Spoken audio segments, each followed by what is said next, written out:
Hi there. So, in this lecture, let's talk about dental associates. What are the problems of dental associating, how to find a good place for dental associating, and what all you should be careful about when you are looking for a dental associate position. Once we finish our graduation, we are excited because we are doctors now, but we are also afraid of what's lying ahead of us in the future, because we have bills to pay, loans to pay, and we have a family to support. Now, with all these fear in mind, we tend to look forward to the future, and we have to make a decision what we are going to do. Are we going to get a job or something else? So, some people choose to go for specialty, some people go for jobs. Now, what are the jobs that are available there? So, the first job that some people try to do is government jobs, where they get to get some practice, where they have a set salary, working conditions are okay, not to the best, but still they are okay, and some government hospitals also give us benefits.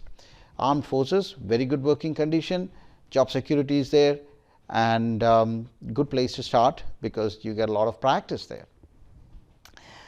Practice ownership, some people who are experienced have a tendency to go forward and buy in or build a practice. Now, who are these dentists right after graduation going to buy or build a practice? Are international graduates who are already dentists back home. They recertify and they are actually good to go from day one of getting their license. So, these are the people who try to buy or build. I'll be talking more about this in another lecture, but do I like buying or do I like building? I always like building, because buying comes with a high price, old premises, the staffs are not that great because they come with an attitude, and so does the patients. So, I always like to build, but building also has its own problem. Now, being a dental associate, you can be a dental associate, you can be as a dental associate, you can be an employee of a large corporation, or you can be an independent contractor working for a dental clinic under a principal dentist. So, you basically as a dental associate, you are a non-owner dentist who work for the dental practice. If you are an employee of a large corporation, you are paid a salary plus a commission.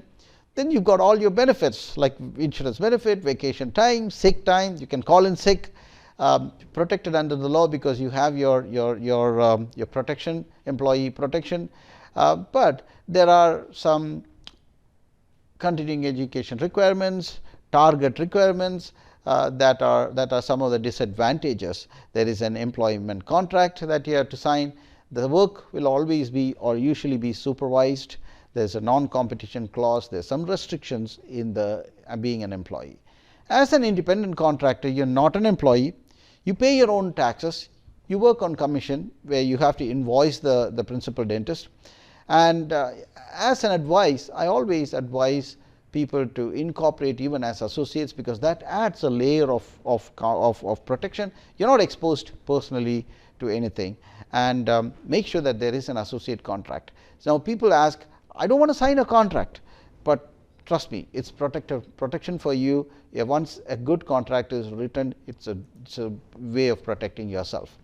Advantage of being an independent contractor is there is no practice financial burden. There is little or no management responsibility. There is a freedom to move on short notice. You want to go to a different town, you want to go for your specialty, or you want to buy, there is the freedom to move. And there is always, if the principal dentist is willing to, there is always an option to buy in. Disadvantages, you do not have major decision making authority, including patient treatment or other clinical issues. The income is slow in increase. Then there can be terminations from the principal on short notice. The number of working days would be less, and there may be short notice cancellations. And some dentists actually they open a new practice and make you babysit their hygiene practice. So, just be wary of all these things. An associate contract, why should there be an associate contract? Because it defines the parties involved, make sure that it defines. The contract has to be laid down in clear language, the conditions should be laid out, and you have to ask them, are you going to use my name in marketing? What is the compensation structure that you are going to give? And make sure that the termination clauses are put in place. If you are terminated, then you need to know your rights. How long? Is there a restriction? Regarding a restrictive covenant or a non-competition clause, it has to have these three components: duration, scope, geographical limits. Duration comes into play as to when you leave the practice or when you are terminated, how long do you have or bound by this non-competition clause.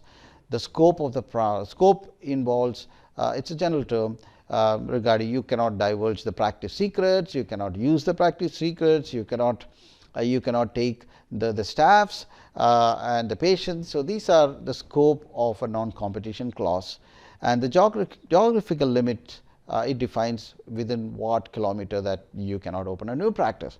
Now, keep in mind, if these conditions are unreasonable, like 10 kilometers radius, there is a clause for 5 years or 10 years, it is not reasonable, and even if they terminate you or if you leave the practice, they cannot enforce you because it is really unreasonable. This is what my lawyer told me.